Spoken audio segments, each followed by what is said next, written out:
What's up, everyone? Welcome to this episode of 49 Faithfully. I'm your host, Miriah, and of course, as always, I'm joined by my co host, TL. What's up, buddy? Nothing much. I'm not in a food coma anymore. Kind of chilling and have to worry about that. I guess I should have saved you a piece of my mom's Kahlua cake, like I had talked Yeah, that about. sounded good. You never had that before, huh? Have you ever heard of it? I've had rum cake, Oh, but okay. not Kahlua cake. Is it like Yeah, the same? it's really good. Yeah, Yeah, yeah, it yeah. It's sounds it's a good. chocolate cake. She puts a little bit of Kahlua in there, chocolate chips, and then she sprinkles a little bit of powdered sugar on it. It's really good. Yeah, that sounds good. I have to Yep. get some of that sometime. Yep.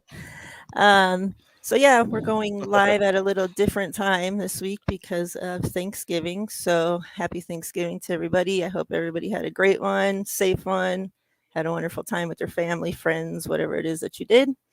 Um, the 49ers kicked some butt this week of the Jags.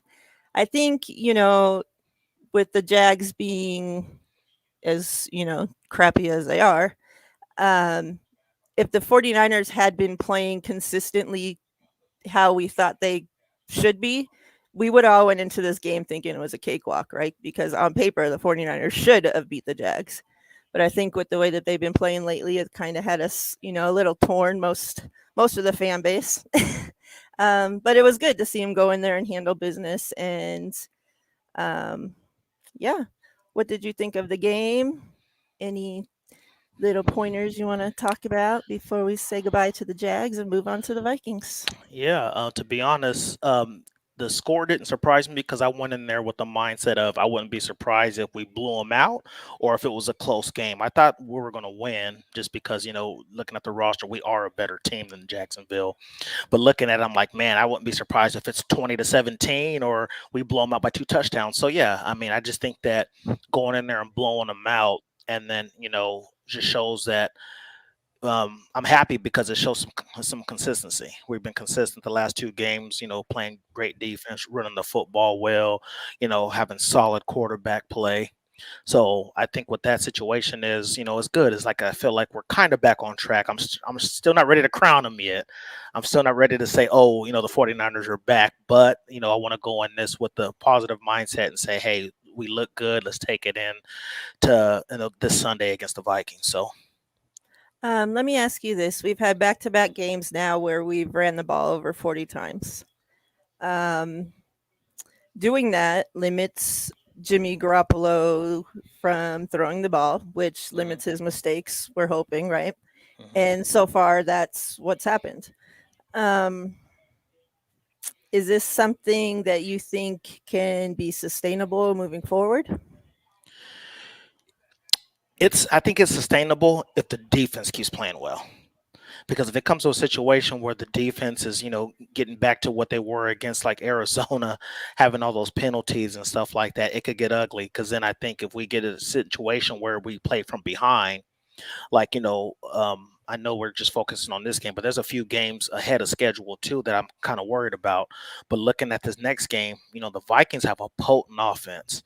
Like, what's up, Pine Nor? Like we are talking. Matter of fact, I was with Pine Nor on his space yesterday, and I was like, even though we've played, the teams of like Seattle with Tyler Lockett and DK Metcalf, and then we had the Rams with, I can't really say it was a potent offense because Odell Beckham had just gotten there, and then they lost Woods, Right. but they still got Cooper Cup, So even though we've had those two receiving sets, I feel like Vikings have the most potent offense we're going to face, even if the Cardinals, because I feel like Kirk Cousins has thrown 21 touchdowns against 2 interceptions. Yeah. People can say what they want. He's balling. Sure, there's been some interceptions that have been dropped or have been called back for PI, but that's every quarterback. So, but it's still impressive. The numbers are the numbers, 21 and 2. Yep. So Justin Jefferson is playing out of his mind. So if it gets to a point where the Vikings get up on us at halftime, like 17-6 or something like that, we can't sustain running the ball like that because you have to start putting points on the board in a timely manner because you're not going to sustain. You can't. can't play catch up running the ball and having the ball for 9 minutes. You know what I'm Right. saying? Yep. So you're gonna have to have some quick strikes. So yeah, I hope it plays out like that. But with 7 games left, there's gonna be a point where Jimmy's gonna have to put the ball, ball in his hands and say, you know what, I'm gonna put this team on my back and not being negative. But I don't see him doing that. Yeah, I think also, these last couple of weeks we've seen Shanahan, in his bag. Like we've seen every, parts probably 70% of the fan base going to from fire Kyle Shanahan till, he's back to being the king of, almighty now. But Hmm. um I think we've seen Shanahan stick to the run game. He hasn't, moved away like we had seen him in weeks previous, where as soon Hmm. as they would stack the box or make, the running backs weren't getting a lot of yards, well, then it went to throwing the ball, right? Hmm. Um, we saw them use Debo as a running back, which, that's he did amazing, but is that something we can continue to expect our wide receiver to do and, put him, you know, possibly in a position to get hurt easier? Yeah. Yeah, go ahead. You gonna No, no, say no. something? No, I wasn't. No, I was just. I can agree with you. Yeah, I worry about that with Debo because although he's been doing it, ever since he's been on this team, getting the little end rounds and pitches and stuff like that, he hasn't got hurt doing that. But at the same time, it's like when is it going to be a time where maybe like a lineman, like like when DJ Jones made that play Right. on when if you got a 300-pound lineman making a play where they're stopping Debo in the back or he's getting gang tackled or something like that, his leg bends back, whatever the case may be. So I do worry about that, but I think the way Kyle calls it is like he Debo, he's usually open to run free. So I'm kind of happy about that in the way he's calling it. But yeah, I agree with you. I feel like Kyle has been in his bag since the Colts game. Even though we lost the Colts game, lost the Yeah. Arizona game, you go back and you look at the film. His game calling what wasn't bad. It's just we had Jimmy missing receivers that were schemed wide open, as they say. He was running butt naked. You know what I mean? He was running butt naked, and Jimmy just not looking that way. So, yeah, I do feel like Kyle has been in his bag, and he's been calling an excellent game plan. I say for at least for the last like 5 weeks. Yeah, and I think, this week we had Mitchell out, and it looks like that Kyle went into that game, obviously with Jeff Wilson as the starting running back and Trey Sermon backing him up. Um, how do you feel that those two compared? Let's use that word. Do you think that, I mean, whatever the problem has been with Trey Sermon, we don't know. We still don't know. We probably, who knows if we'll ever know, right? Hmm. But it looks like, he didn't do bad with, the touches that he had this game. And Hmm. it's still, to me personally, I know I'll wait to see what you think about it first, but You're funny. um yeah, I think personally if it was I'm expecting that Mitchell's going to be back this coming week, but if that was me, I would have thought Trey Sermon should have started over Jeff Wilson. Yeah, I think they both didn't play bad. I feel like Jeff Wilson and Trey Sermon are similar running backs.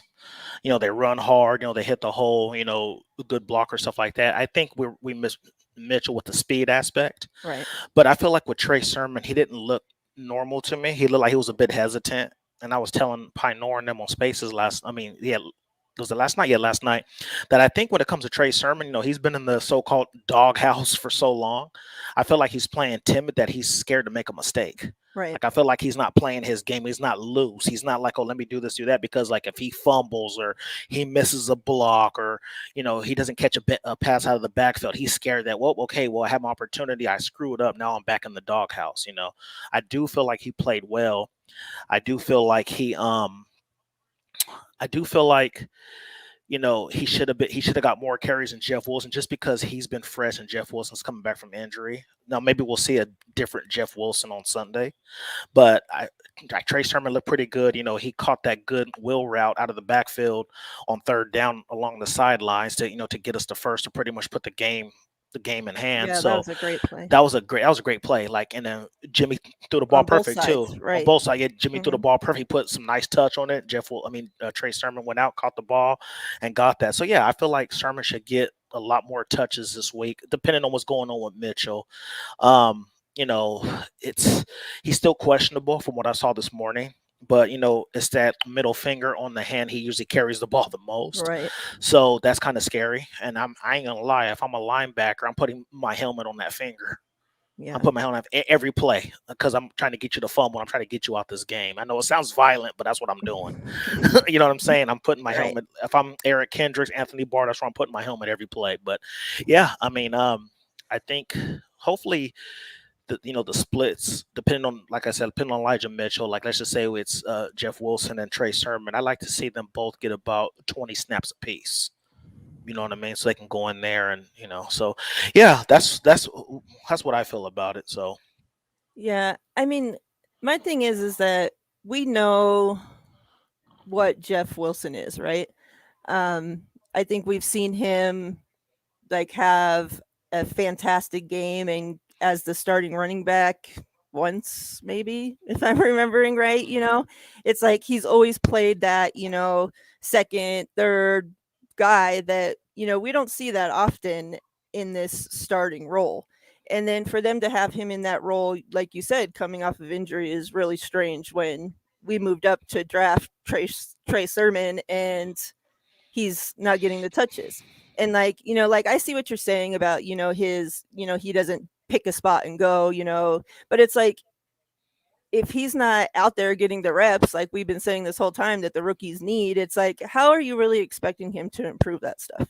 mhm. It's like, I think that's, something that we've been questioning the whole time about the rookies playing, which Yeah, is something I wanted to touch on.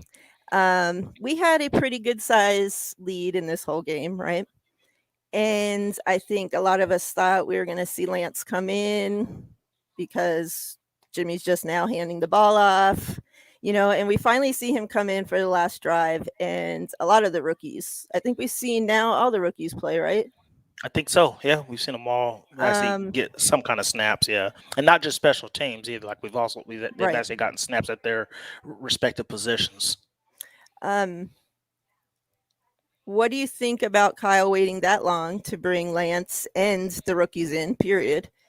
Um, Yeah, what do you think about that decision? Okay, so Us with the score being what it was and all. yeah, so I'll start off first of all saying something about what I feel about the Jalen Moore thing, because I saw earlier that I guess he was pulled at halftime and they put Tom Compton in when we Mhm. were up 20-7.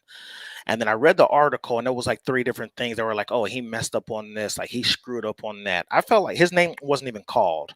Right. So I didn't hear him getting called for a penalty, none of that stuff.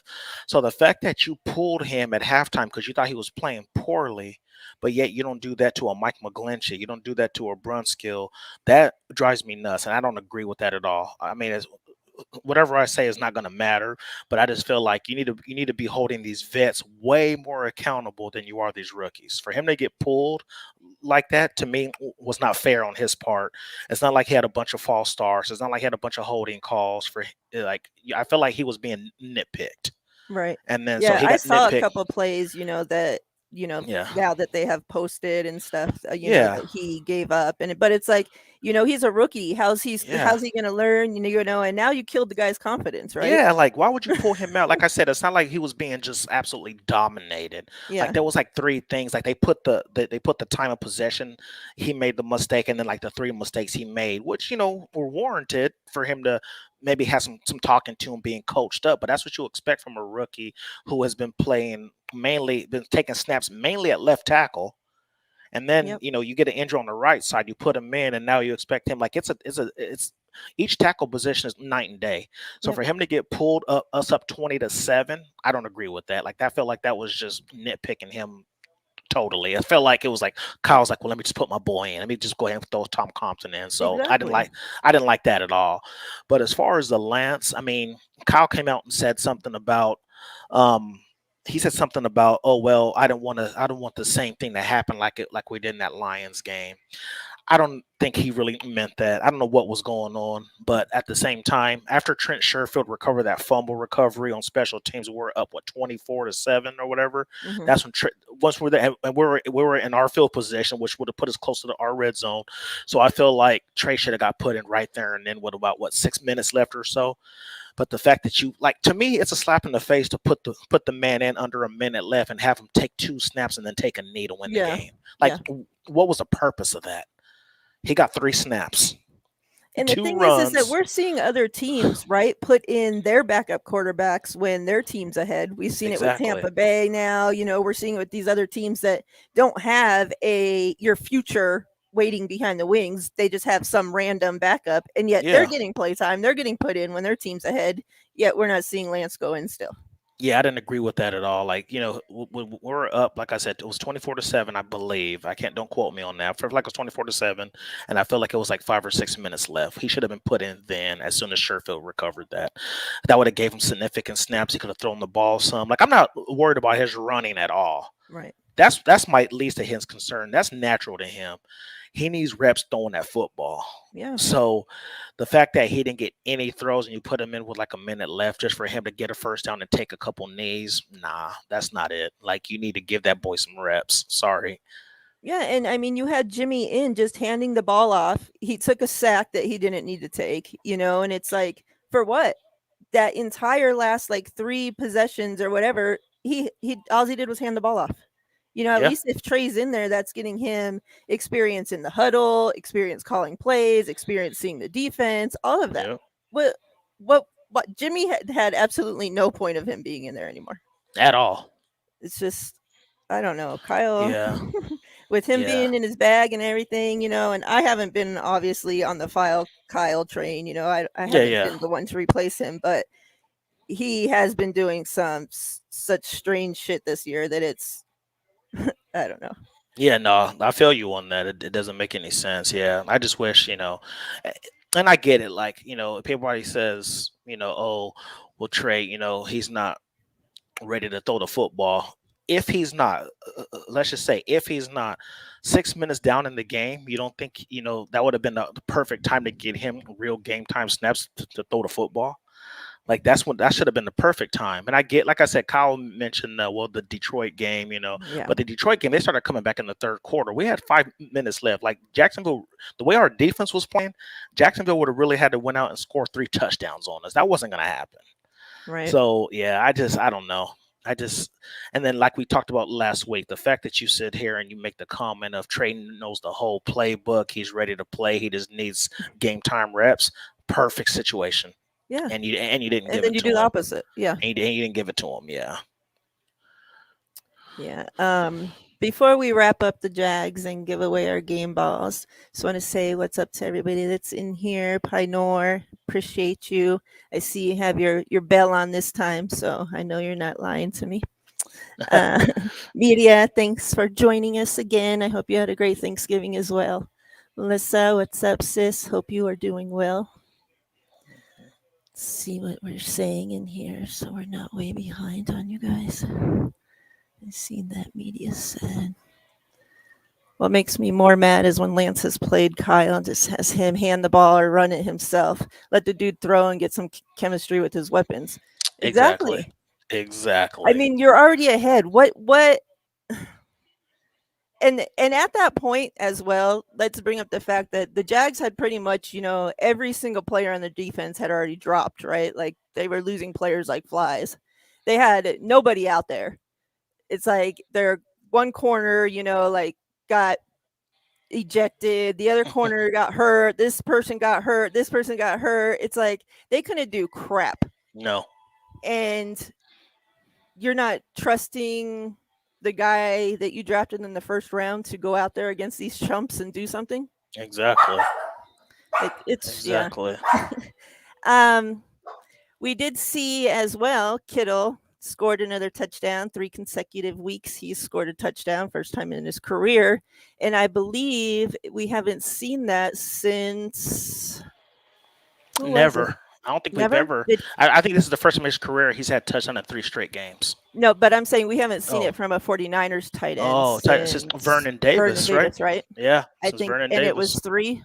I think it was I think 3 it was, consecutive yeah, he had 3 to. consecutive games. Yeah, So we'll see how Kittle does this next week. But, yeah, good for him because I think yeah, that's one of the things that, you could, that pretty much everybody, brought up about Kittle was, injuries aside, his game only was that he didn't score enough touchdowns. He wasn't used in the hmm red zone enough, right? And so it's great to finally see him getting used and, yeah. getting those touchdowns. And I think too, what you and I have talked about, it's like with Kittle, it's like I think our offense was stalling too because Kittle was used mainly as a blocker. Like, and you and I talked about it. Like, he's one of the best receiving tight ends in football. Yet he's being used like an offensive lineman. So I'm glad to see somebody like Charlie Warner starting to step up, and you can use him as blocker, where you can use Kittle more of a move tight end. And I think he's been used more in the passing game, so that's why he's starting to flourish more and starting to score these touchdowns. Yep. It's good. It's great to see. I hope he keeps it up. Um, I did have somebody else on here to bring up, but we'll touch on him when you give your game ball. So I'll save that for later. Okay, Um, and go ahead. I'll let you give your game balls game first. ball. Okay, so my game ball, and he didn't do a whole lot as far as the stats. I've given him the game ball because he had elite blocking. He had, he's starting to come into a zone. He's getting some more snaps, and I'm gonna give my offensive game ball to Jawan Jennings. He's out there doing a heck of a job being a blocker. He kept his composure as a young guy. Like I'm not gonna lie, if I was 23 years old and somebody smacked me in my face, they're getting the business. They're getting Right. punched back. But the fact that he kept his composure and he laughed it off and got the guy kicked out, I feel like he earned a lot of brownie points with Kyle. Yeah. I feel like he might be another Jordan Matthews when it comes to this team, always like not being able to leave, because that right there was huge. Like, and it kept the momentum going for us. It got Jacksonville real flustered after that play. Yeah, I So think he's been yeah, a awesome, like I've been a huge Jennings fan from since we've drafted him, and I hated that we didn't get to see him his rookie year, and I've been yeah, so excited to see, I still wish that they would use him more, but to see him finally getting out there on the field and, he just yeah. plays with like a different energy, like He he's does. like just you can tell like he loves football. He's just so excited to finally get out there and have plays like regardless, he's like, okay, well, I'm not going to get to catch the ball. Well, I'm going to do my best, Like a that I'm out blocker, here on yeah. this rep blocking and, whatever. So, and I think what coming out of college too, that was something that we heard, he had issues with keeping his cool and stuff. So Hmm. to see him be able to do Absolutely. that, was great to see that Yeah. he's grown and learned and, And to touch up on what you were saying about him loving football, like I guess he got a talking to kind of like Debo did about his conditioning. They asked him if he can lose a little bit of weight, and he said in one of his interviews, like, yeah, this off season I had a better diet. I went and came in better shape. Like I think he lost like 15 pounds, and he's more solid muscle now. So I think that's probably better too, that he didn't take it personally, that he went out and showed like, okay, I'm serious about this game. I'm going to do what the coaching staff and the conditioning staff is asking me to do. So, I really feel like next year it'll be his time to shine. Like yeah. because we have, everybody will be gone, just like you have Sherfield on a 1 year deal. Sanu will So be new. gone. Mhm. Travis Benjamin will be gone. So, he'll have the opportunity to take over that third receiver spot. So, Yep. I agree. and then you want me to do the defense too? Sure. Okay. So, my defense, I'm going to go with Arden Key. I feel like Arden Key has stepped up his game. They've been using him more inside. And I love the fact that he's gotten a sack in 3 straight games. Yep. I feel like even with D Ford coming back, I feel like he still should be getting the same amount of snaps. I feel like they should use that NASCAR lineup where it's like D Ford, Armstead, Arden Key, and then Boza. You get your speedsters out there and rush the quarterback.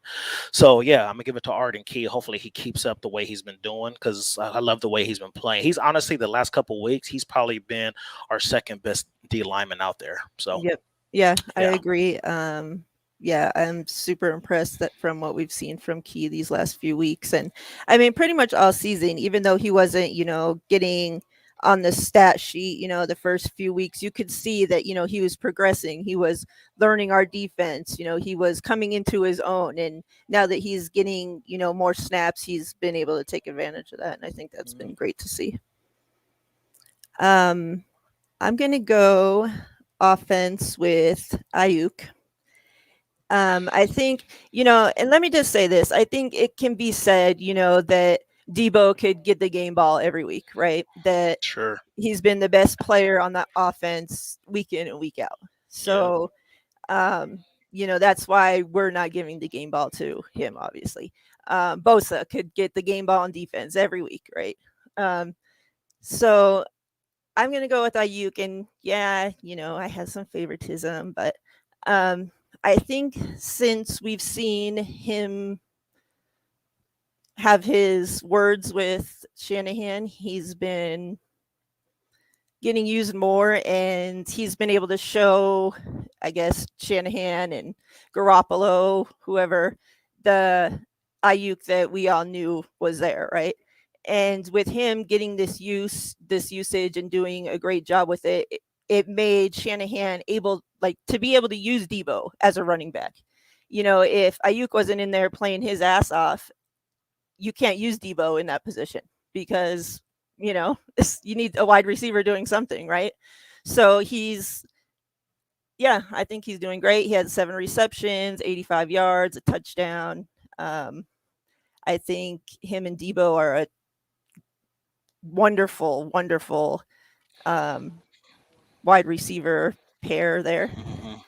Yeah, they're a and great tandem. Yep. yeah, so, and I think their games, like they play great together, And I think once we see a quarterback that can really use them the way they should and can be used, we're going to get to see that a lot more.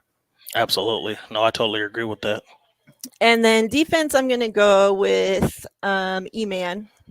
I think that he's been quietly back there. He got thrown into this, I guess, quarterback one role pretty much, and he's been back there quietly having himself a great season. Um, I think obviously when Verrett was, when we went into the season with Verrett healthy, we thought that the weakness out of the cornerback position was E-Man, and since Verrett got hurt, E-Man had to step up, and he's been doing a great job. He's been holding his people down back there. Excuse me. Um, and yeah, I'm going to give it to him because I don't think he gets enough credit back there. Yeah. Yeah, he has been playing great, and he's been put in a situation where everybody obviously knew he's going to come in as cornerback too. But then as soon as, Jason Verrett got hurt, it's like he had to step into that one role. You ask him to guard a DeAndre Hopkins, a Metcalf, Cooper Cup, whatever the case may be. And, he's held his own pretty well. So, yeah, I can agree with you. So let's close up Jaguars. Jaguars. I've heard every single podcast this week has, like everybody says like Jaguars, a different way. And Hmm. it's like I've heard it been brought up so many times, like, oh, this person says it wrong. Oh, you're saying it wrong, and it's just funny. Like I never like realized that people say it differently, Yeah, until you go to talk about the football team. that's true. So Vikings, the battle of the 5-5 teams. Um, this is an important game, right? If we beat them, we're going to move ahead of them into the playoff, push. And if we drop to them, I think it's going to show us something about the 49ers, right? Yep. Um, the Vikings has some key injuries and not injuries, but missing players this week. We know that they've had some things happen on their D line and whatnot. Yeah. Um,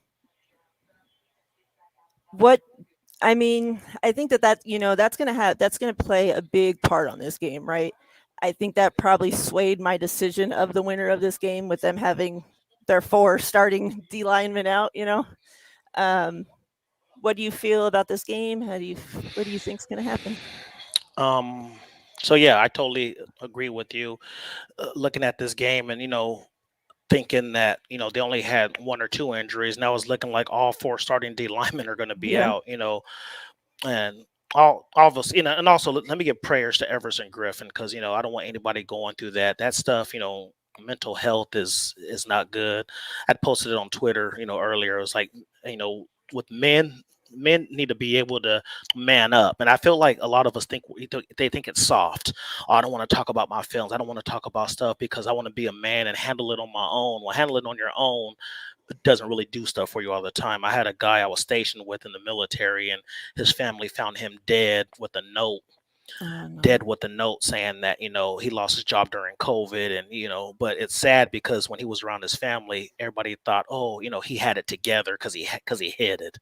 But he was hurting inside for months, and he never said anything. So yeah. I want to give prayers to him. Hopefully he gets through this. Yes, I um agree. Prayers yeah, up for him. prayers are for him. And then with what's the other guy's name? Hunter having a torn pectoral muscle, and then the other two being out. Yep. Our run game should feast on this. Like, we should take total advantage of the D line being hurt. And you know, it's funny because people sit there and be like, "Oh man, all these injuries and stuff." 49ers been going through injuries for years. Yeah. I don't have no sympathy for people being hurt. I mean, it sucks. Don't get me wrong. I'm not saying I'm not sympathetic for that. I'm saying people had to face us with a decimated roster. Yep. So now I feel like the luck's turn back to our side, where we have to play this team that's injured, and then we're getting back D Ford and Dre Greenlaw. So yeah, so I think with us being full strength, I think with the way that Kyle's been running the ball, I think the game plan should be as it's been the last 2 weeks. But what I will say is, Kyle always defers the ball at the coin toss. I think the way things been going, I mean, he'll probably still kick, but I feel like if the Vikings get the ball first, I think they're going to try to do a quick strike. They're going to want to try to score on us first and put us in a Yeah. position where we have to play catch up with them, because the last couple games we've scored the first touchdown. So now we have the teams playing our game. Okay, we're up on you 7-0. We're up on you 10-0. Now we're going to eat clock and run the ball, and you're going to have to try to play catch up with us and our defense the way we're playing. But if it gets to a situation where Vikings get the ball and they get a quick score from Dalvin Cook or Adam Thielen, whatever the case may be, and it forces us to do that, I don't think, if we get behind, I don't know how many times we're going to actually run the ball. You know what I'm saying? So, Right.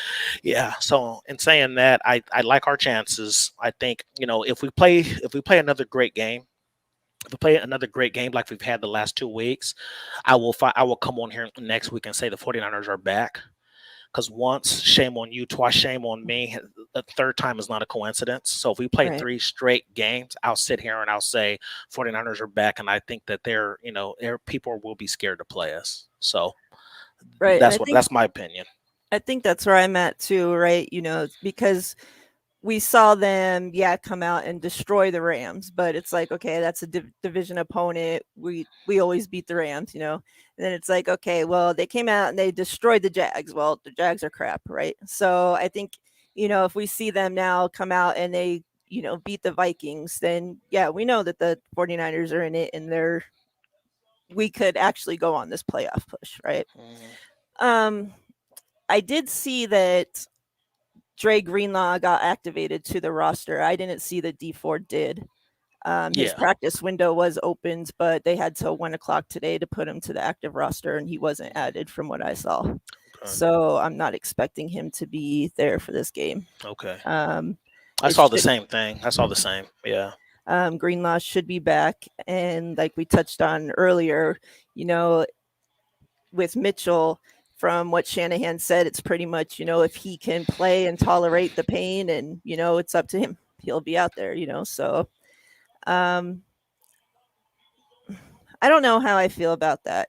It's like you said, if he can protect that injury, okay, but then they're going to be shooting to re-injure him. They're going to Oh, be for trying to sure. hit his hand. They're going to, like, it's going to be easier for him to fumble the ball. It's going to.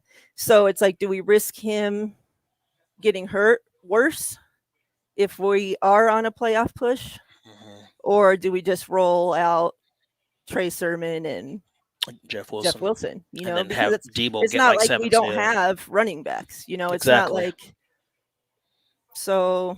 Yeah, because I don't know. Hasty's still out too. So, Yeah. I mean, I think if Wilson is, I mean, sorry, Elijah Mitchell's still out, I can see the same game plan as last week, using Debo back there a little bit more, him Yeah. getting about 4 or 5 snaps as a running back. Whether it's an end around or a pitch or whatever the case may be. Yeah. Which, I mean, I think is okay as long as they're still able to disguise it and the defense isn't able to know that Debo is being used as a running back and be able to stop it, Hmm. right? Um, the Vikings D is crappy against the run. Hmm. So I think for me, it's going to be interesting to see if our defense is able to stop their offense that can put up points in so many different ways. You know, if we stop the run, they have an amazing running back in Cook. They also Yes. have a second running back that doesn't get near enough credit in Madison. Yep. So they have a great 1-2 punch there. If we're able to stop them, well, then they have Justin Jefferson. They have Adam Thielen. That's probably like you said, the best wide receivers that our defenses had to face. So are we going to be able to stop them? Like, is Josh Norman going to be able to? Like, he's great. Yeah, he's getting, turnovers, but at the end of the day, is he going to be able to keep up with one of these wide receivers and lock them down?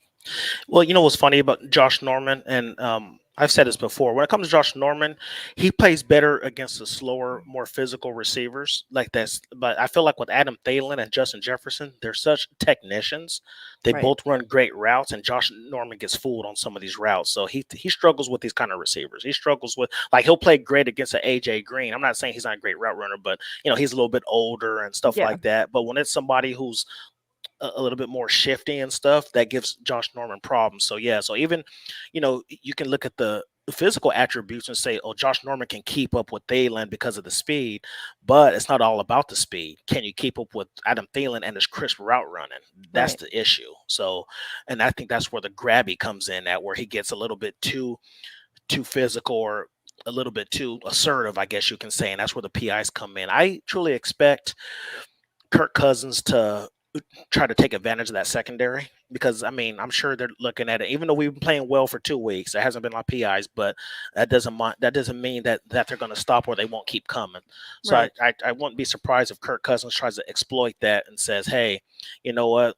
I'm gonna take a shot deep to Justin Jefferson, see what happens there, and see if we can get free yardage or whatever the case may be." So yeah, I don't know. It's going to be an interesting game. I know that. I do think it'll be kind of high scoring. I just think that if we keep the same recipe where we're scoring first and we're keeping the defense off the field and keeping our defense off the field, I think we should be okay.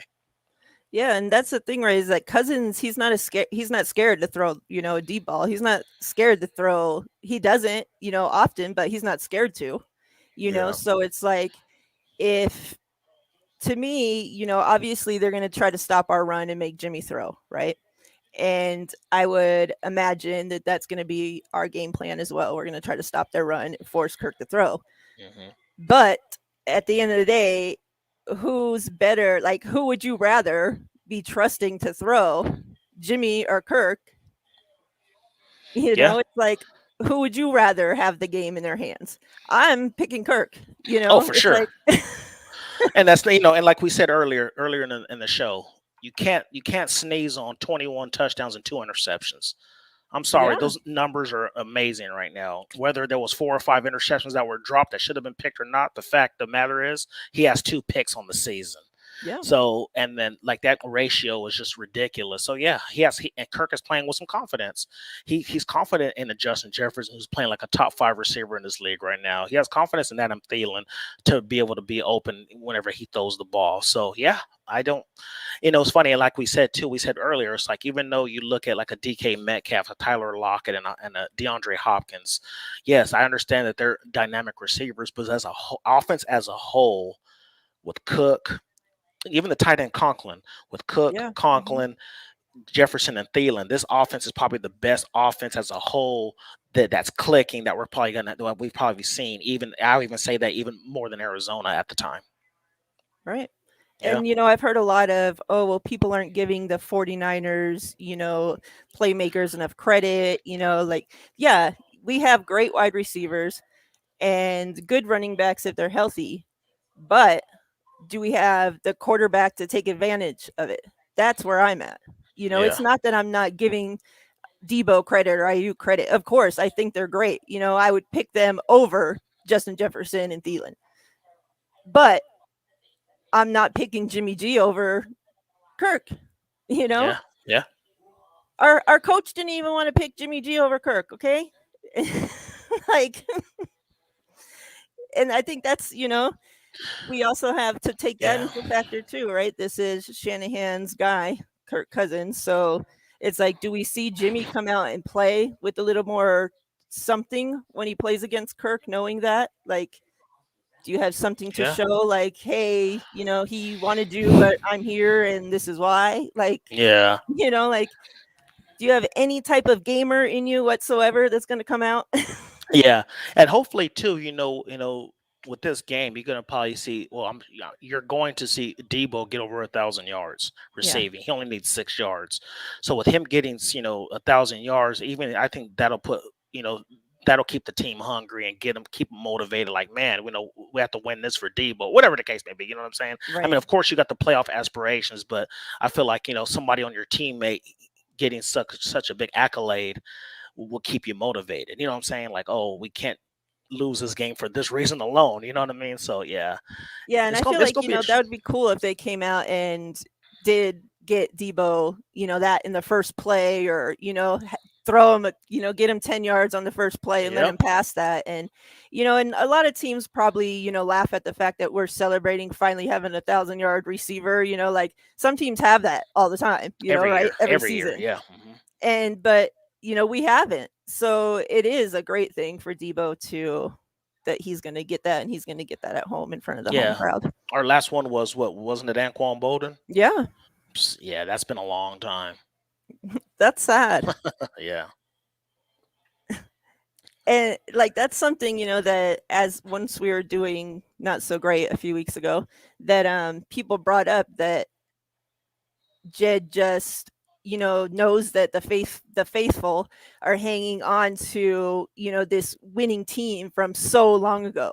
But once we all sat down and thought about it and saw, like, wow, this team hasn't won in so long. This team hasn't had 1,000-yard receiver. This team hasn't had this team had 1,000-yard rusher, whatever, Yeah. a great quarterback, like, and yet here we are. It's Yeah. like, yeah, this is exactly why they came up with that term faithful, for suckers like us. Absolutely. um so yeah, I'm really interested to see what the Vikings defense's plan's going to be, and um if they're going to be able to stop us, um if Mitchell's there, hopefully he makes it through the game well, and he can protect himself and he has a great game. Like you said, we're expecting Debo to pass 1,000 yards. um but I think, like you brought up, if we don't come out and take away a whole quarter, basically, like we have been, of just running the ball, and pretty much, like I think like we seen last week, the 49ers got in the Jaguars defense head early. Yep. They were in their head, and it they controlled the whole game from it. If that flips this week, obviously the Vikings, like you said, they're going to want to come out, they're going to want to score first, they're going to want to put the 49ers behind. I'm just interested to see if that were to happen, if the Vikings D would actually be able to stop the 49ers. Because, Yep. like everybody's been saying, we do have the weapons. The 49ers, if they can get the ball in Debo's hands, get the ball in Ayuk's hands, those guys can make some plays. Or is you have, like, who are you going to put your money on? Do you think that the defense of the Vikings could actually stop those two? No, because their defense is pretty horrible right now. I think they're ranked like 27th. Yeah. So their defense is not good. As many points as they scored, they do allow as well. It's all about execution for us. Like, if we're executing and we've been playing like we have been, then yes, I do like our chances. But if it comes situation where, and like I said, if we can't go out and take advantage of this front four not being out, like we don't deserve to win, quite frankly. Like we should be Right. able to go Jimmy out should there. have all day to throw, Yeah, we right? should go out there and And punish them, and yeah, we should go out be able to go out and punish this team, and bully them on offense and say we're going to oppose our will and we're going to get whoever it is, whether it's Mitchell, Sermon, Jeff Wilson, we're going to go out there and we're going to punish you guys. And then if they start making their adjustments like teams have, it's like you're putting Jimmy in situations in our offensive situations where it's like 3rd and 3, 3rd and 4, short yardage situations where like a 5-yard slant is going to get us 4 more set of downs. Like we're not like I feel like we're not getting put in spots where the offensive line and holding calls putting us at 3rd and 15 or whatever the case may be, because that's where we get in trouble. You right. know what I mean? So, yeah, I do. I think we should go out there and oppose our will on this team. And quite frankly, if everything is clicking, I don't think their secondary. I mean, they have Harrison Smith back there who's pretty good, but he can't be everywhere. So, you have somebody like that, who has to worry about, they'll probably try to put him on Kittle because who else is going to guard Kittle? So they might try to put a Harrison Smith on him. So if you're going to put Debo and Ayuk one-on-one on the Vikings corners, I'm taking that all day. Right. We have a special guest joining us. Just popped in backstage. As soon as he's ready, we'll bring him in. You ready? Okay. Got Mike Hello, Yo, hello. Andrews from what Nothing up, But bro? Niners. Mike, what's up, Mike? Not much, Miriah. How y'all doing? Thanks I'm for the doing invite. good. Hey, Of happy late course. birthday, bro. Thank you very much, and For happy sure. holidays to everybody too, For man. sure. Yes, to you too. Hope you had a great Thanksgiving. We've been trying to get you on for a while, and it's been one thing or another. So we're happy that you can join us, and glad that I know you got called into work, so that you're still able to make it. Yeah, I was about to jump in like 10, 15 minutes ago, right? Like I walked into my house and I'm like, all right, babe, I gotta go do the show. I'm gonna go outside. And my work phone rang again. And I'm like, no. She was like, are you kidding me? And then it ended up just being so that I could troubleshoot over the phone. So I took care of that really quick. And I was like, all right, I'm gonna go do it. Hopefully the phone doesn't ring. And I'm out here. I just lit a cigar. So it's not offensive. Is that okay if I have a Oh no, cigar on I the Oh, don't show? care. nah. Nah, I Okay. don't care about that stuff. All right, cool. I just did, I should have asked before I did it. I'm sitting out here in nice cold, and this is my favorite time of year, man. It's cold out here. You can see your breath. This is what I like. This is Yep, my me favorite too. kind of year right here. Hoodie season. Yep. Yep, me I too. always tell everybody October to December is a late because you have all the sports playing. You got college basketball, NBA, NFL. You got all the holidays, Thanksgiving. So that's like the best time. So I agree with you, Mike. Yes, sir. Yes, sir. So, Mike, let's get your. We were just getting, talking about what we were thinking about the Vikings and if we're going to be able to take advantage of them having 4 D linemen out with them, not being very good against the run. Um, what are your feelings on this game? How do you feel we're going to do Yeah. here? So I have this opposite thought of what I've heard everybody else say. Everyone else thinks, all right, we get a three-peat. We've been running the ball, running the ball, running the ball. There's no need not to. Their run stuffers are out. And I agree with that. But I think that they're going to overcommit to stopping the run because of the deficiency on the defensive line. And I think it's going to leave that secondary vulnerable. They Right. already play it too high, so they keep those safeties out there. They're playing zone. And that kind of plays into our hands if they're overselling to stop the run. And I just think this becomes a day where Jimmy goes out there and picks them apart. I think this is a Kirk Cousins versus Jimmy Garoppolo kind of game instead of what we expect to see with them being, depleted on the defensive line. I think we go for it in the air. Huh. Yeah, that's my thing too, is Interesting. that, they're going to come out trying to stop the run because they see that's, how we've been successful, right? Mm-hmm. But my thing is that, are the 49ers then going to come out and do the same and try to stop their run? Then you have, like you said, Kirk Cousins against Jimmy Garoppolo. And who are you trusting to be a better quarterback at the end of the day? Kirk's not afraid to go deep. He's not afraid to throw a deep ball. He doesn't often, but he's not afraid to do it. Right. No, that's a really good question. I think, all right, all right, it's a tough question to answer. Uh, I I trust Jimmy in this system under Kyle's tutelage. more than I trust Kirk Cousins in general.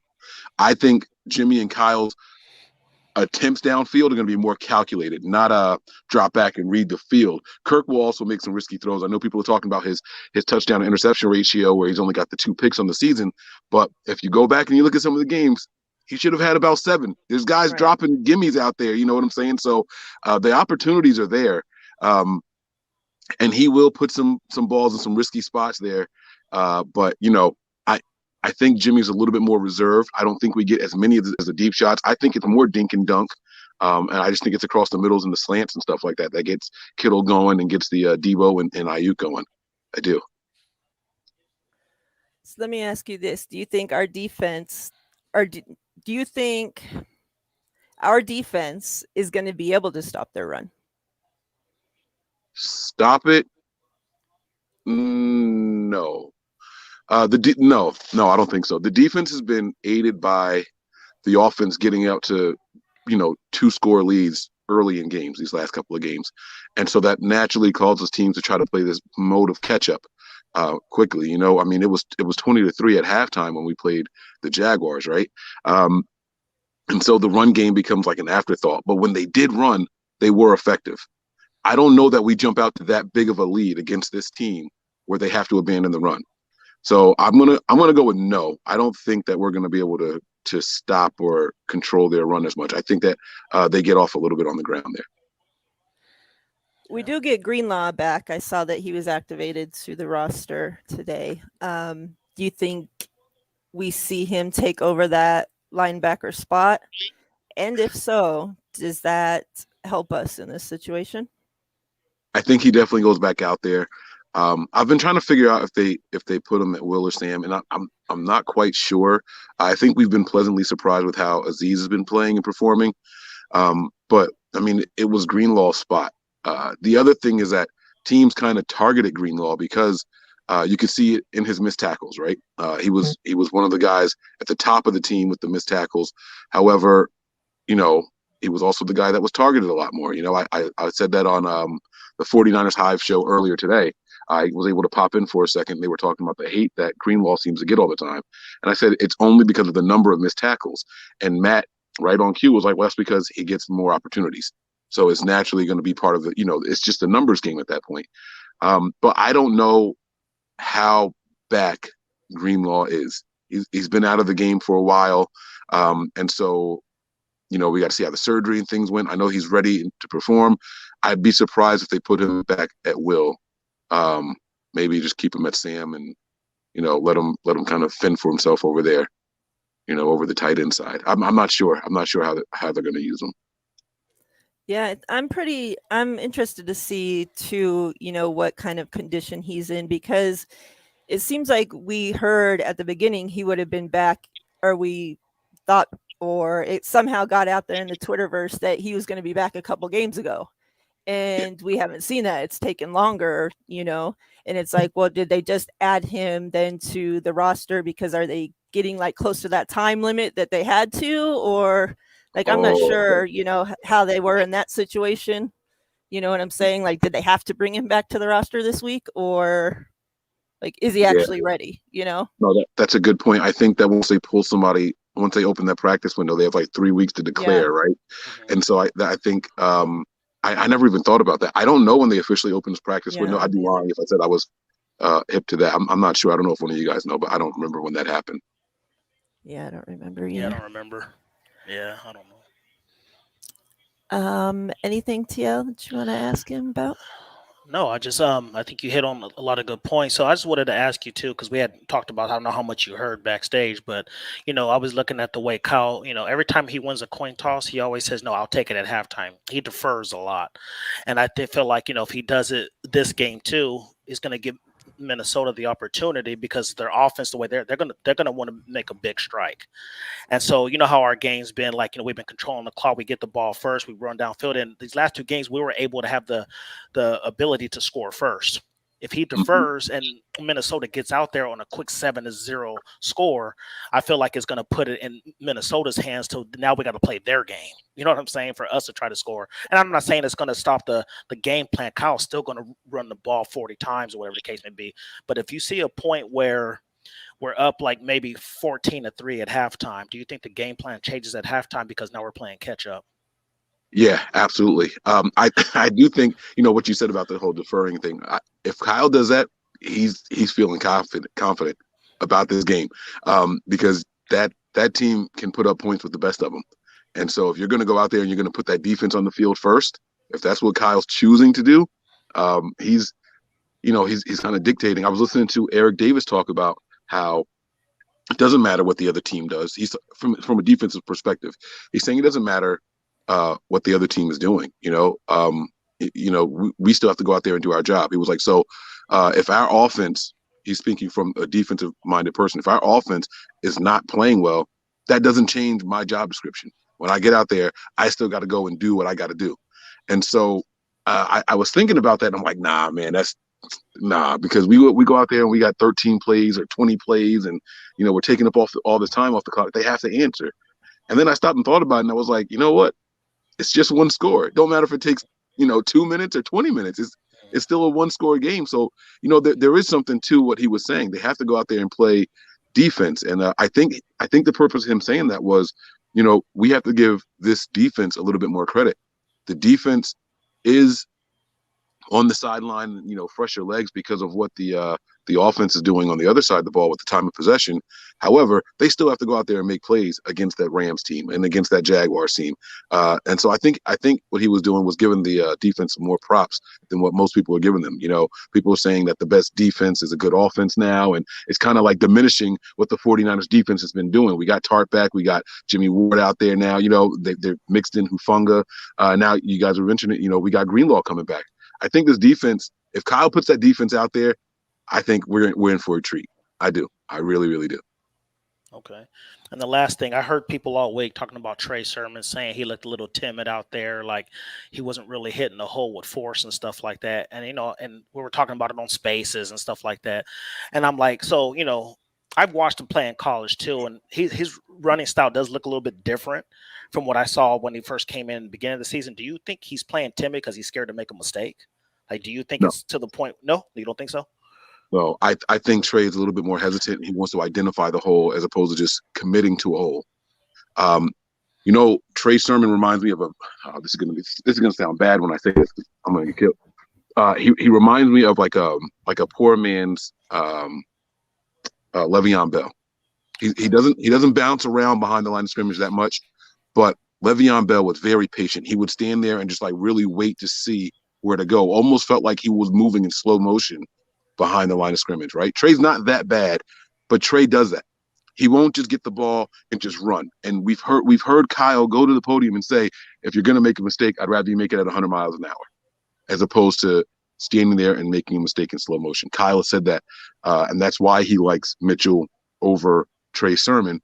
And Trey's just not that. I don't think that's something that happens naturally. You've been playing running back for so long. It's going to take him some time to flip that switch the way that Kyle wants to see it, because we've seen Elijah Mitchell just run right into the back of offensive linemen. Like Kyle said, 100 miles an hour, right? We heard Trent Williams talk about it. He said, I had to turn around like, yo, who was that? Like, I haven't been hitting my back like that since Adrian Peterson. Like, he's running with power. It was for no gain, but Kyle just wants to see that you are decisive. Just go.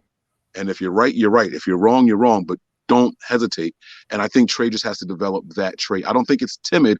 It's just the way he is as a ball carrier. He can, once he identifies the hole, he'll explode through it. But Kyle wants you to hit the hole faster and just commit to it. With that being said, is that something that then he's supposed to just learn by sitting on the bench, by not being dressed, or is that something that he's supposed to learn by playing the game? Yeah, so that's kind of where we are with this team in a bunch of different positions, right? It's do we develop guys by giving them experience, or do we say this is what you have to do if you want the experience? It's a chicken or the egg thing, and I don't know the answer to that. I don't even think Kyle, if I'm being honest, I don't think you should be trying to change his style. You drafted him, and that's how he played. I think it's a dangerous game when you go out there and you get these guys, and then they change up. You know what I'm saying? I don't know. It just doesn't make any sense to me. You draft the left tackle and move him to right tackle because Joe Staley didn't leave. Like it's just little stuff like that that always makes me a little hesitant. If you like Trey Sermon, if that's his game, you got to let him play his game and then let him get better as he's playing. Not playing him and just saying, hey, do this way. These guys aren't robots. You drafted them for a reason. There had to be something that you saw that you liked. I don't know what it was, but you gotta let him be that guy and grow into, and develop from there. Yeah, I I totally agree. agree with that. That's one of the things, and we've touched on this before, TL, is that we hate the most that the 49ers do is change somebody from their position and expect them to play well, right? It's like they've played their entire lives playing this position, and then they get drafted to the NFL, and we're going to make you, along with everything else that you have to overcome coming into the NFL, we're going to make you change positions as well, right? Well, Mike, I think we saw that with Tarvarius Moore too, because at Southern Miss, he was a free safety, played that free safety spot, and they thought, 6'2", 200, runs a 4.3, let's try him at corner. Oh no, it didn't work out, so now let's put him back at free. You know what I'm saying? So, yeah, I see exactly where you're coming from. And they do it, they do it with defensive linemen. The Solomon Thomas experience was a terrible one in my opinion. They picked this guy because of combine numbers, and then they didn't have a plan for him. They didn't know if they want him to be end. Didn't know if they want him to be a tackle. They called him a tweener. Like he was just out there just because they liked him, and it didn't make it. Don't draft these guys and try to make them. I mean, I'm not saying that you can't transfer positions, right? But you got to use them in a way that they're comfortable as they're going along. And so, especially like with the running back position, you're not going to convert him to a tight end. You know what I'm saying? Like you're not going to do that with him. So if he's running back, you got to look at how he runs the ball, and that's who he is. These guys can improve, they can get better, and they can become more decisive. But I guess that goes to your original question. That comes with time. They have to get used to the game speed. If you want him to be making decisions faster, he's got to get out there and get used to it and go. So yeah, I agree. Yeah, it's, we don't need to have, I think there's been years and years of proof that the running back position can be done successful in many ways, right? And we don't need to make every running back into Raheem. They're not all Mostert. They're not all going to do it how he does it. Like, do what this player does well. And that, that's something I've been thinking about is that after the draft, we all thought, that Sermon, that the offensive line, that Lance, they were all kind of drafted together to fit together, right, into this little package. Their skills work together, all this. Do you think with that, Trey Sermon is supposed to fit Trey Lance's style? So does that have a reason to do something to do with why we haven't seen him used as much? Because he doesn't play that style that, that they need to work in this Jimmy system, that fast, whatever, Yeah. I actually have thought about that. If we're talking about the hesitation and all that stuff, and if they're going to try to do some of this RPO stuff, you need a guy that's going to be hesitant to snatch the ball from the quarterback while he reads the field.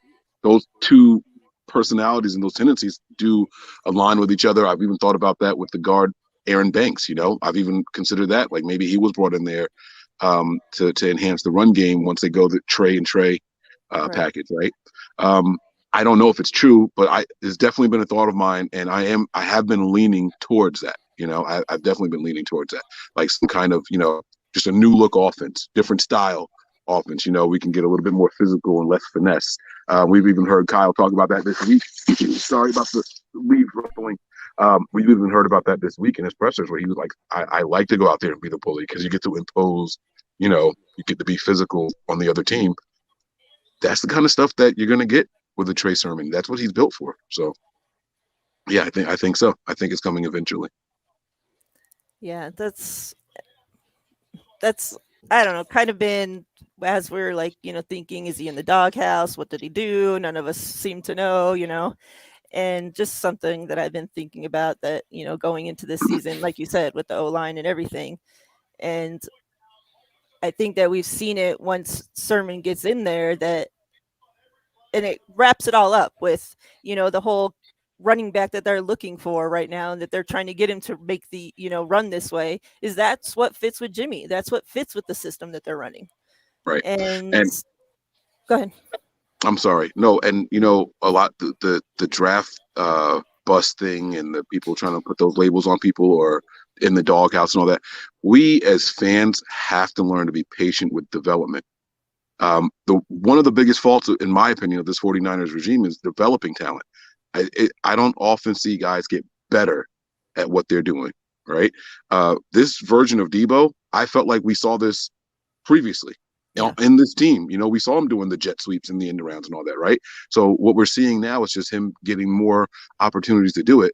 But I think the reason he's getting more opportunities is because Brandon Ayuk took a step forward the way they wanted him to. So now we can have Ayuk running the routes that we previously had to have Debo running. So now we can use Debo this way.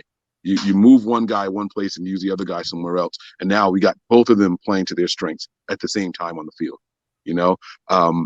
and I think with the knock being that this team struggles to develop players, we have to be patient when we're experiencing the development of a player as fans. We sit here and say, oh, they're in the doghouse. They don't like him. They don't like him. This guy's a bust. We're so quick to throw that label out there that someone's a bust or say that someone's in a doghouse. And Kyle's like, there's no doghouse. We just want to see him get better. I mean, he's saying it as plainly as he could possibly say it. And we're like, yeah, nah, he did something wrong. He must have yelled at Kyle Shanahan. Like, we come up with all these crazy-ass narratives. And it's good for us as podcasters, right? Like, it's the good stuff to talk about. But sometimes you just got to really think that they're trying to develop these guys in a different way. And, it all goes back to the same conversation that we're having here with Trey Sermon. Like, they want him to do certain things, and he's going to develop it. I saw the comment up there from Breezy saying that he's got to do it through rep and practice. That's development. That's where the development takes place. Once they see it there, then they'll give them the opportunities to do it on the field, and then so on and so forth. So, yeah. That kind of worries me too with that is because we've seen, Kyle came out this week and I think it was Grant asked something about having like a junior league or some other kind of football league that, when players get drafted that they can develop in, like a developmental league. Mm-hmm. And that Kyle's like, that would be great because you don't get to develop players while you're playing for the season, and especially quarterbacks. So it's like, how much development are these guys really getting? That comment made my heart stop because Kyle went out of his way to say, especially quarterbacks. Yeah. And I'm saying, my immediate thought was, hold up, did he just admit that Trey Lance isn't developing all this time? Does that mean that we're right back to rookie quarterback next year with Trey Lance? Because if that's the case, we got to get him in there, right? It starts the whole conversation all over again, right? Like if Kyle's sitting here saying that you can't develop during the season, and then he says, especially quarterbacks, because Grant didn't specify the quarterback position. Right. And Kyle went out of his way to say, especially the quarterback position. I'm like, oh, shit. Like my heart did like a little, I was like, oh, man, okay. And, you can't help. I cling to every word and what they throw out there and the information that they volunteer. And it caught me. I heard it too, Miriah. I did. Because that's been something we've been talking about all season, right? Is that how is he developing? How, he needs to play. And then, like the week prior, he comes out and says that he already knows the playbook. He just needs playing time. Yep. Well, and now this week he can't develop, it's like, okay, so the whole point was he's supposed to be, you sold us on, he's sitting behind Jimmy to learn and get better because he didn't have no playing time and all this, but then you're coming out, and saying a completely different thing. Well, let me ask you two this question, right? And I put it on Twitter. Someone said something to me about Jimmy and Trey. With the offense that we've seen in the last 3 weeks, I'm going to include the Cardinals game. Have you guys seen anything from Jimmy that you think Trey is not capable of doing? No. And that's what we've been saying, that we could have had this record maybe even better if Trey would have started all season. Yeah, I don't know if it would have been better, but I think it'd be on par to what we got. But I will say, I think the reason why is because if you look at the way this game has been called, every time we're in like third down situations, third and short, it's been a one read play. It's not like Jimmy's scanning the field. He's like, oh, okay, it's Debo, boom, it's Kittle, boom. So I think Trey can run that. I don't see no issue with it. I mean, Jimmy's not being asked to do a lot. Yep. Hand the ball off. I completely agree with you guys. I was just putting it out there. I'm not going anywhere else with it. There was no follow-up to it, but it was something that I was, people were saying he's not ready. And then you hear Kyle make that comment about developing quarterbacks during the season is hard. And I'm sitting here like, well, this game plan looks pretty simple to me. Now Jimmy has made some very tight window throws and things like that. So Absolutely. I don't want to. Jimmy's playing really, really well, very efficient. So let me make it clear here. I think Trey will have some inaccuracies. I think he'll miss some of the throws that Jimmy made. I think he'll get happy feet sometimes and maybe take off a little bit sooner, better or worse. I don't know how it would play out. I think it does change. I think it changes probably some of the results. But the way I can't say that we'd be 4 games better or 4 games worse. You know what I'm saying? I think it's 1 or 2 games off here or there, Yeah. better, plus or minus 1 or 2. I'm just not seeing anything that's super intricate. Like you said, it's 3rd and 2. It's one read. Yep. It's a 3-step drop and deliver. And if you're doing that for your 8-year veteran, get that guy in there. Exactly. Yep. No, I totally agree. Yep. He's sitting right there. This is my thing is that, if you pull, for those that are saying Jimmy's playing the best games, and I even saw today somewhere that said, if Jimmy wins the championship this year, do we trade Trey? Oh, Okay. Jesus. And this is coming from all week, it's been said, oh, is Jimmy still going to be here next season? All this, right? If we took Jimmy's performance, his stats, his numbers, and gave those numbers to Patrick Mahomes, to Josh Allen, to Dak Prescott, to whoever it is that you think the top quarterbacks in this league are, is that acceptable games for them? No, we're disappointed. We're saying, it was. I mean, they won, but he had It a was he a had a he had a pedestrian bad game. game. Yeah. Yeah. Yep. Yep. I Exactly. agree. I But agree. we have this guy that's doing what he's supposed to do as a quarterback, right? He's not doing any more. He's not doing any less.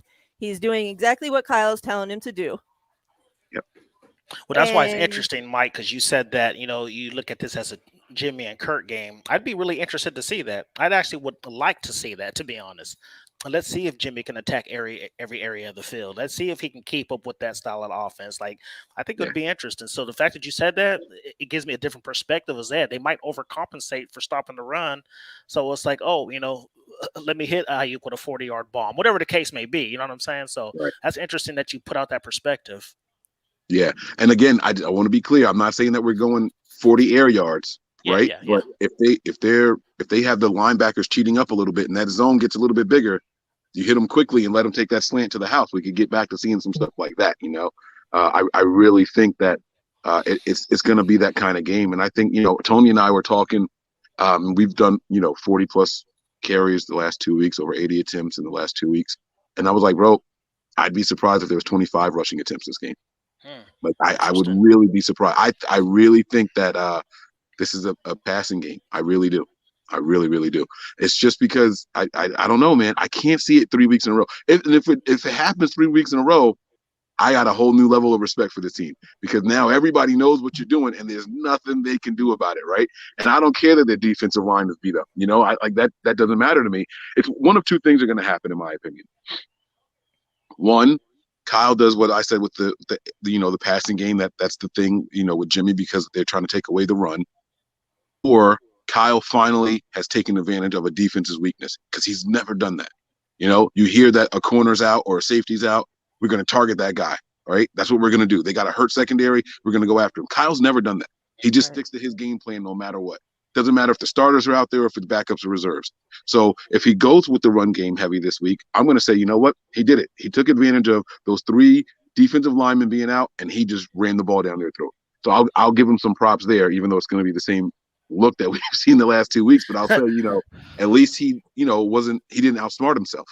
You know what I'm saying? So I'm just anxious. I'm excited for this game. It's going to be a good one, man. I can't wait to see this game.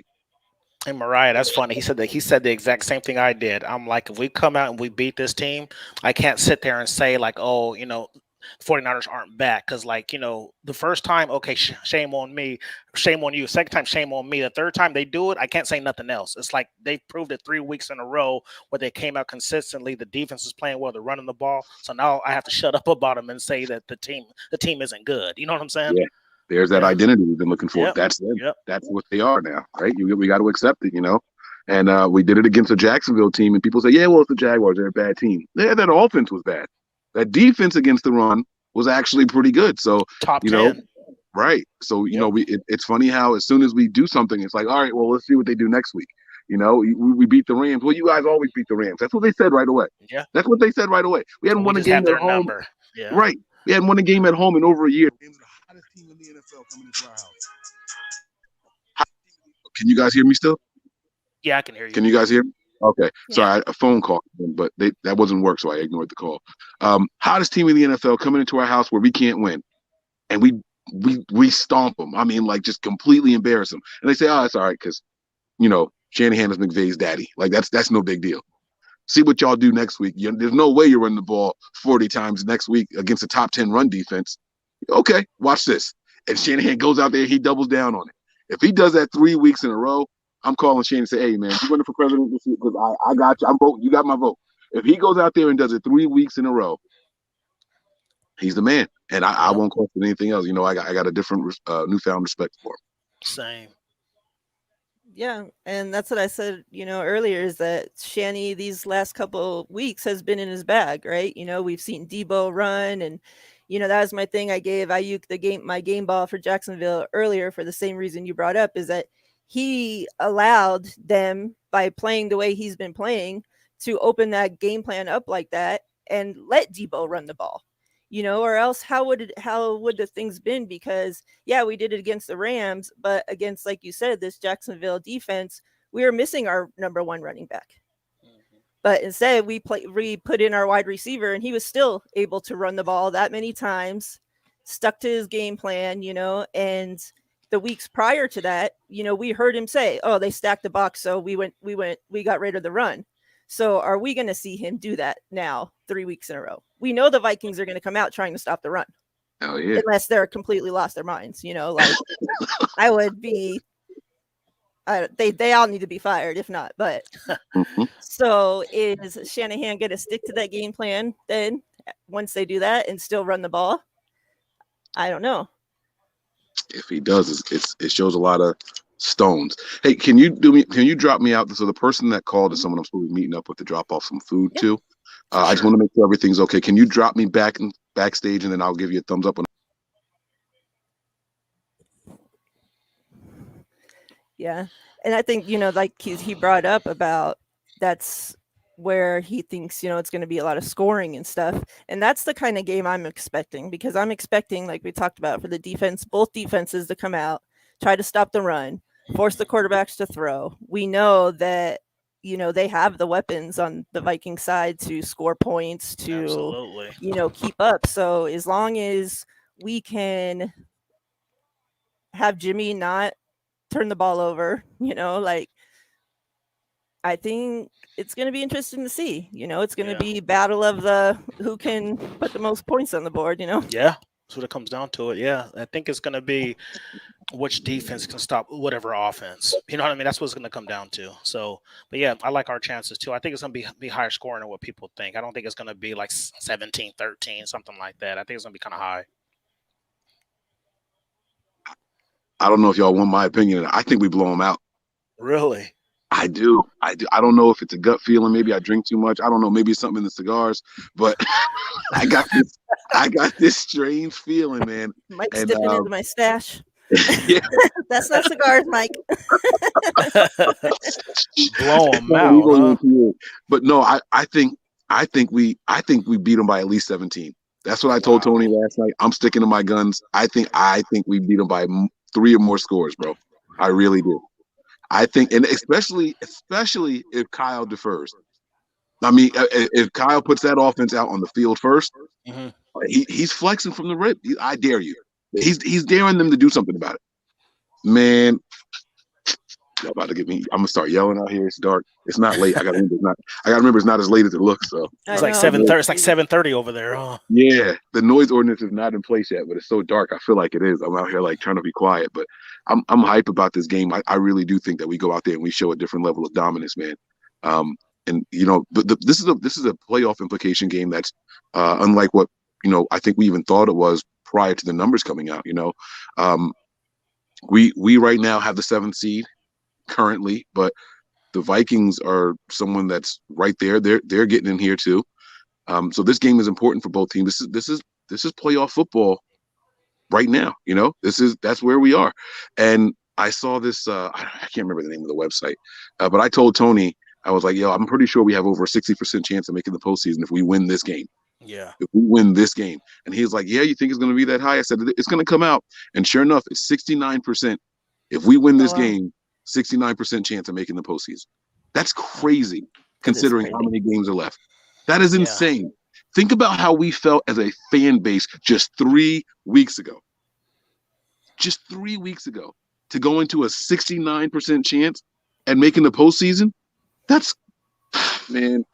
You know what's funny, Mike? I was so confident that, like you said, 3 weeks ago, when we were 2-4, whatever the case may be, I was like, I don't think we're going to make the playoffs. And I even doubled down and said, if we make the playoffs, one of our subscribers can email me or DM me on Twitter and say, hey, I want this hat and this shirt. So whatever shirt they want, I'll take it to them. Now it's looking like I might have to man up and send somebody a shirt and hat, man. Like I really might have to. Absolutely, man. But those are good problems. Those are good problems, right? Absolutely. Those are the times where, as a fan, you're happy to be wrong. Because I was like, hey, man, look, we're not going to make the postseason. Even if we do, it's going to be a shit show. Look at how bad we look out there. Like, I don't want to see that. So we might as well put Trey in there. Let him go ahead and get the experience. The season's over. I packed it up. I was over it. And then all of a sudden, they just flipped this switch. And I'm like, all right, they onto something here. They're onto something here. And now and the team is having fun. Kyle Shanahan threw a pass to a freaking left tackle. Yeah. They're having fun. It failed. Who cares? He knew he was going to go for it on 4th down. It didn't matter. We haven't seen this type of football in this stadium since 2019. We haven't. We have not seen that. And it wasn't even in the stadium. We were on the road doing that. That's disrespectful. Just so y'all know, that's that's real talk. Yep. Yeah, that's a different level of disrespect right there. That you're out there trying to throw touchdown passes to, your 400-pound offensive lineman. That's rude, man. That's rude. And they're just out there having fun, and they were talking about it and laughing about it. The podium, how often do you see a failed play get talked about that much after a game? It's just something, man. The mood is different. The demeanor is different about this team. There's something special brewing in there. And I really feel like I'm not being a victim of the moment. Like it feels different watching them, So I'm excited, and I just hope that they keep it moving. I really do. Yeah. Yeah, I think, to see how that game was when, we had, like you said, it had been so long since we won at home. So to beat the Rams, and no matter who it was, we beat them all the time. So what, like we finally got that home game win that we needed so bad. And then to go on the road and play a crappy team, we took over that stadium. Like I was so surprised and that was at the beginning of the game when the camera went up to the seats and it was all red. I couldn't even believe it. I'm like, those fans should be ashamed of themselves, those Jacksonville fans that live around there. Like, you guys are selling out on your team, like, letting another team come in and take over your stadium like that. Like, that's Jacksonville. Isn't that the same team that they couldn't sell tickets so bad that they like put a pool in so that way it would the seats they removed it helped. There has to be a certain percentage of seats sold for your games to be aired locally.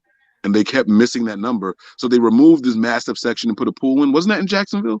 I don't know. I remember have to look that up. I remember hearing about it, though.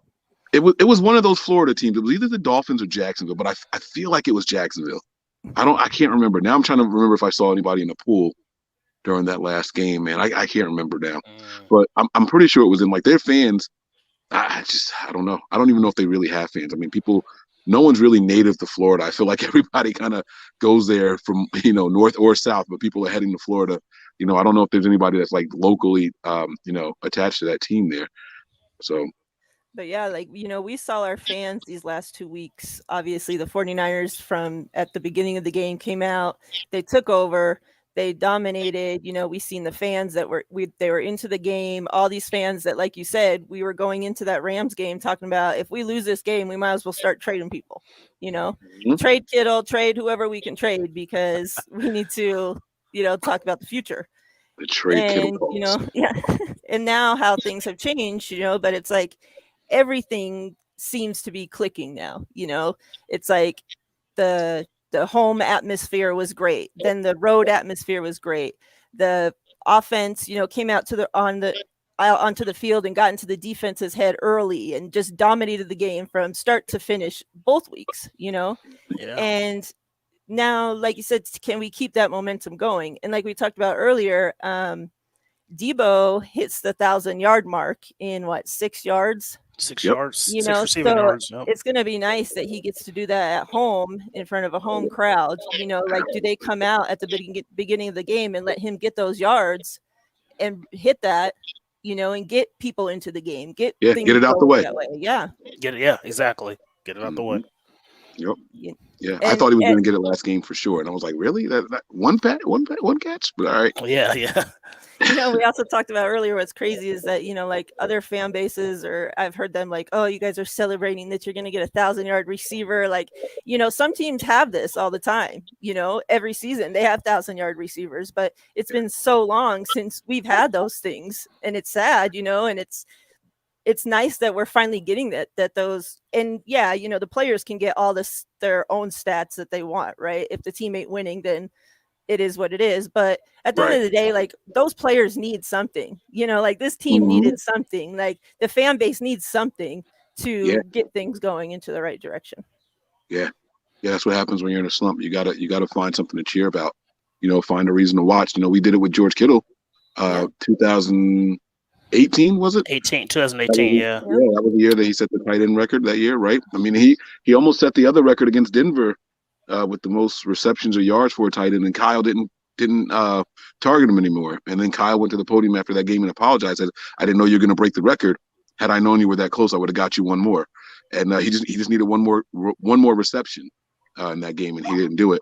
But you do have to find things to cling to. I got a crazy stat for you guys. I don't know if you heard this or not. The Vikings are ranked 4th, I think it is. It's either 4th or 7th in the NFL on third downs that are 4 to 7 yards. So on 3rd and 7, or 3rd and 4, 3rd and 5, 3rd and 6, 3rd and 7, they're one of the best teams, one of the best defenses in the NFL. On 3rd and 1, 2, and 3, they're like bottom 4. Like they're like 27, 28 or something like that. So I'm looking at how so much of this game plays into the hands of the Niners. We've been in those 3rd and short situations these last 2 games. Like, we've been living there. And that's why Jimmy's been able to be so efficient, and the offense can keep moving the way that it has. And that was with some of their starters in there. Those guys are going to be gone now. I don't see how they can stop us on offense at all. I think our offense is really going to roll and do whatever we want. I think Kyle opens up the playbook a little bit more this week. I do, man. I do. But I saw that stat and I was like, that can't be right. Am I reading this right? Like, that's terrible. How are you good on 3rd and long and terrible on 3rd and short? That's interesting. I guess because 3rd and short's easier for offenses, I guess. I don't know. It's a big difference, though. It's a really big difference. So, yeah, that's my question: is how are the Vikings going to stop us, right? And but then at the same time, I have to question it on the other side. Like, is our defense going to be able to stop them and all their weapons? They have the run game, they have the pass game, they have the quarterback to make the throws. That's not as scared to make the throws. Is our defense going to be able to hang in there? And, this isn't the defense from 2019. We do have a lot of backup players, and, they're playing, well, but playing against receivers that are this great, and running backs at this level, are they going to be able to stop all of it? Mm-hmm. That's my question. Like, if we're going, score for score for score for score, is our defense going to be able to stop them when we need it? Yeah, that's the thing. It seems like our defense is like, we're either there and we're good, or it's going to be a long day and we're giving up, 24 plus points in a game, and that's not always good. But I just feel like there's a new juice in the building. I just feel like they found something. And I think that with Tart and Ward back there, we have a really, really good shot at doing something solid. I really do. We can minimalize the big plays. You want to dink and dunk against us, that's cool. That's the thing. Like, they play a very similar style as the way we do. As far as like how their defense is also, they want to keep everything in front of them. Don't let anyone get over your head. They're too high. Like that. It's so similar. I just think that I don't know, man. I know people are really like on Jefferson and, oh, he's so good. He's so good. All right, that's cool. That's fine. But he's one person.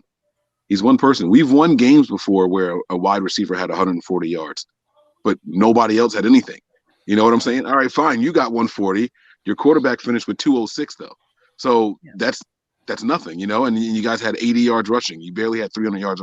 Like, so it didn't make a difference. I'm okay with letting those people kind of, go off. You want to focus on Jefferson all day? Go ahead.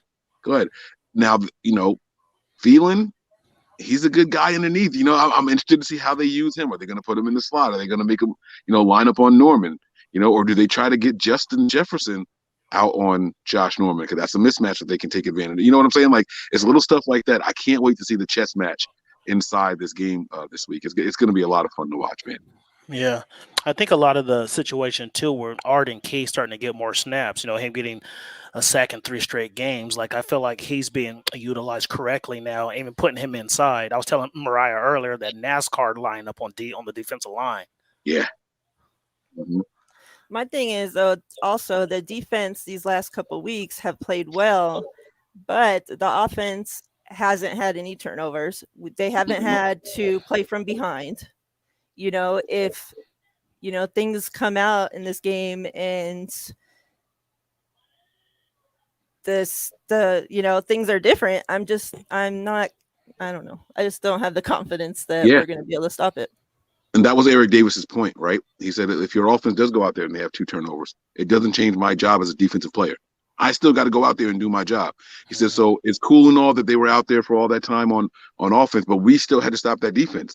Those 10 points that they got that's it. We only gave up 10 points, and that can't be taken away from us. And I think that while we're all sitting here pounding our chest saying the Niners found their offense, 30 plus points in 2 weeks in a row, 80 rushing attempts 2 weeks in a row.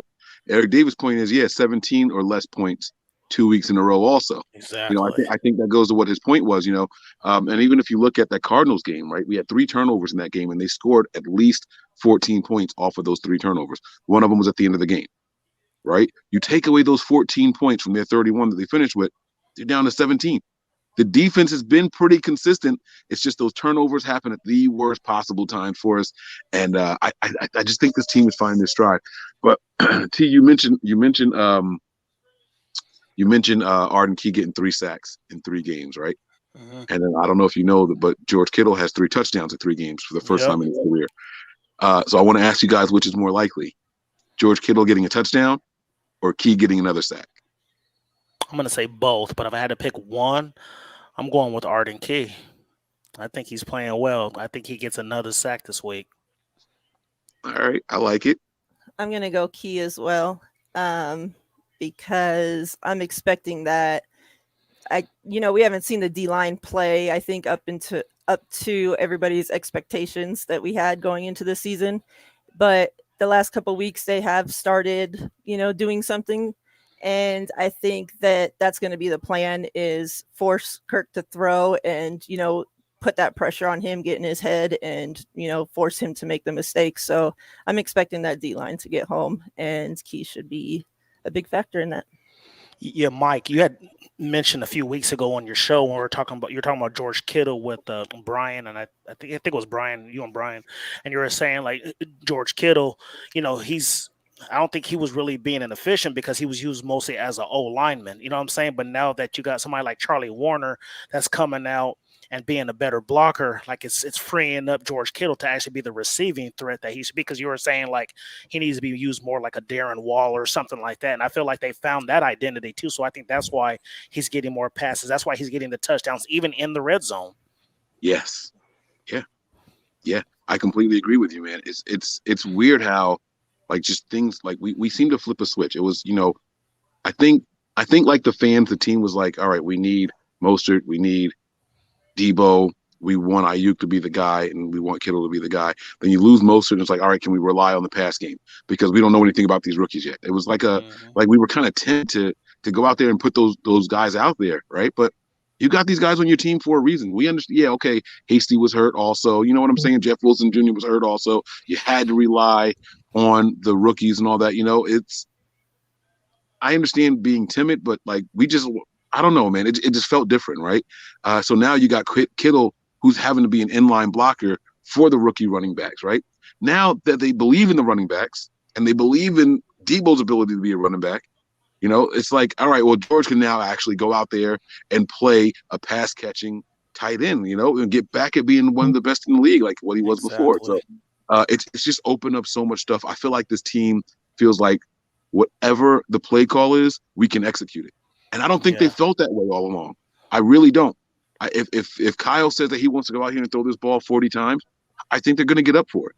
You go back and you look at the film from 2 years ago, that game, it was it the Vikings game or was it the Packers game in the playoffs? He's like, run it again, run it. He's like going crazy, like yelling he was mic'd up, run it again, run it. Like George Kittle was saying this, like, keep running, right? And it's like, because they didn't really have all that faith in the quarterback. Now, I just feel like they believe in themselves that whatever the call is, we got this. We're going to go out here and we're going to dominate. We're going to do this. So I don't know, man. It just feels different. It really does. It does. It really does. I like seeing George come out here and be confident, be that leader on the offensive side of the ball, and doing what he does best. They move him all over the place. He's a chess piece too. You can move him to the left side of the line, the right side of the line. Exactly. It's just so much you can do. The diversity on this offense, guys. They had Brandon Ayuk lined up as a tight end. You know what I'm saying? They had running backs in the fullback position and a wide receiver at the running back position. Kyle did so much stuff from the same formation, but with different positions last week. It's crazy. Like, you have to really and I'm not the X's and O's guy. I'm not that guy. But when you go back and you look at plays, it's like, wait a minute. When Trent Williams missed that pass, he couldn't go back in for the next play. So you go back and you look and see who the tackles were, and it's Tom Compton and it's Jalen Moore, but they're on opposite sides where you're used to seeing it. Like, he was moving pieces all over the place on a play that was on fourth down. Like, what? You know what I'm saying? Like, that's fourth down, and look at what you're doing. Like, it's a different feeling. There's a different level of confidence from everybody, the coaches and the players and everybody in between. And I think that, I ended the show last night with Tony saying that this game is going to come down to the coaches. The players are showing that they're ready to execute. As long as the coaches call the right numbers, I think we win this game. As long as the coaches are in their bag, I think we win this game. Yeah. I think a difference is too, it was sad he went out, Mohamed Sanu, but Juwan Jennings been blocking his tail off. I think that's another thing too, with Juwan Jennings being in there. Like, he just been killing, you know what I mean, with the blocking and stuff like that. So I think that's another thing, with him being in there. With Juwan Jennings in there. Yeah, Jennings is, he's like that physical big receiver that, I've been hoping that they would find, like, to just see him get involved some more, hopefully, and what he can turn into should be hopefully exciting. Mike, thank you for giving us your time. Before we let you go and before we get out of here, you want to give us your score prediction? This is going to be tough. I said the Niners by 17. I didn't give a number last night because I was afraid to. I'm going to go Niners 41, Vikings 24. Oh, okay. 41-24. I think we expect about that many points from the Vikings, right? I think that we expect them to go out there and get something on this defense, okay? But I just think that we're just in our bag and we're going to score on every possession except one punt. I'm calling it one punt tomorrow. Today's Saturday, right? Yeah. No. Yeah. What is today? Yeah, Saturday. Today's Saturday. Yeah. It'll be tomorrow. Tomorrow, yeah. I need a break. I'm sorry. I need a break. No, sorry. Yeah. I think on tomorrow, one punt. I think we score on all of our possessions except for one. 41 points for the Niners. 24 for the Vikings. Okay. All right. Peachy said, "Wow." I know. TL. I got a lot closer, but I do think we're going to win. I think even though the score's going to be close, I think the Vikings get like a garbage touchdown. But I'm going to say we win 31-27. Oh boy. I'm so torn. Like I said, I went into this week thinking for sure the Vikings were going to win prior to knowing about everything that was going on with their team, right? I think that with us rolling the way we are and all the bad that's happening to the Vikings at the moment, that hopefully we should be able to win this game. I too think it's going to be a high scoring game, though. I'm going to go. Can I just say something before you give your score? Sure. Sometimes the negativity also unites a team. They're going through a lot of stuff on that team right now. And this game is just as important to them as it is to us. They're also 5-5 and trying to lock in that playoff position. So if you I've heard people say, well, I thought they were going to win, but I'm going to change my mind. No, if you really feel that way, and we've struggled at home, those are other factors that we have to include, right? As much as I wanted to say, yeah, it was the Rams, but I want to say, no, we still won a game at home, right? But there's other things that go into that. The Rams had just lost their best wide receiver. OBJ was out there, hadn't played with the team yet. He had one practice and they put him out there. Maybe the stuff was off, the chemistry was off and all that. We are a bad team at home until we're not. One game is not enough to say that we're a good team. We could finish the season 1-7 at home, right? We're still a bad team at home if that's the case. So don't be afraid, Miriah, to be like, yeah, I still think we're going to lose this game, because I'm telling you, we've seen it. We've seen it here. Remember that Giants game with C.J. Beathard, and you see our guy Marquise Goodwin break down in the end zone after that 80-yard touchdown, right? He was going through something. There's moments in football. Football is just as much emotional as it is physical. And those guys are going to be fighting for their brothers out there also. So they're not just going to come out here and lay down. They're not. So don't be afraid to be like, yeah, you know what? The Niners are going to lose this game, because I did it. I picked us to lose that Rams game. Ain't no shame in my game. I was like, yo, we about to get smoked. I picked us to lose the last two because I'm like, until they haven't showed me enough to change the way I was feeling. So before the Rams game, I said on our show, I believe it was on our show. Maybe it was on the phone, because some things I'm afraid to say out loud. But I was like, I see one more win on the whole schedule. I said that before the Rams game, and it wasn't the Jaguars. And it wasn't the Jaguars, the one win that I thought I saw. So Houston Texans. Nope. No, really? It was the Falcons. It was the Falcons, because certain teams are just bad and they're desperate, so they just don't care. And the Texans are one of those teams that I just think people are going to overlook. They just beat somebody good, didn't they? Yeah. The Texans just beat somebody good, like beat the Titans. Teams, yeah, there you go, the Titans. Like certain teams just don't care. Like, all right, we're just going to go out here and play football and see what happens, right? And those are dangerous teams. What are we playing for? Let's go out here and try to earn some bonuses. Let's get some scores, some stats, So, I mean, you never know in the NFL. You never know. It's true. All right, I'm going to shut up.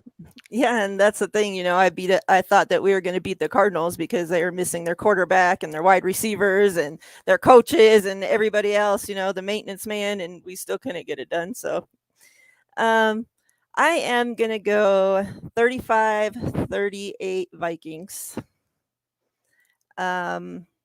And like I said, I just have to stay true to who I am. And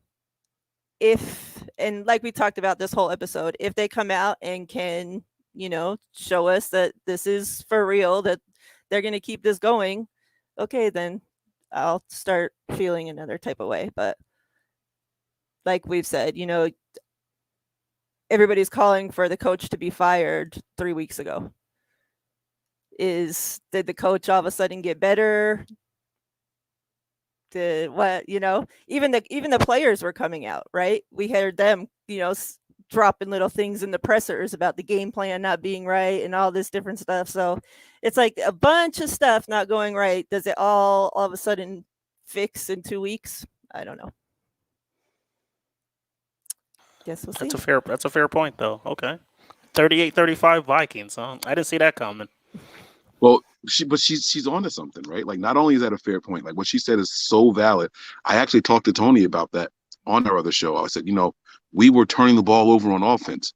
2 weeks in a row, no turnovers. We couldn't force turnovers on defense. 2 weeks in a row, 2 turnovers. You know what I'm saying?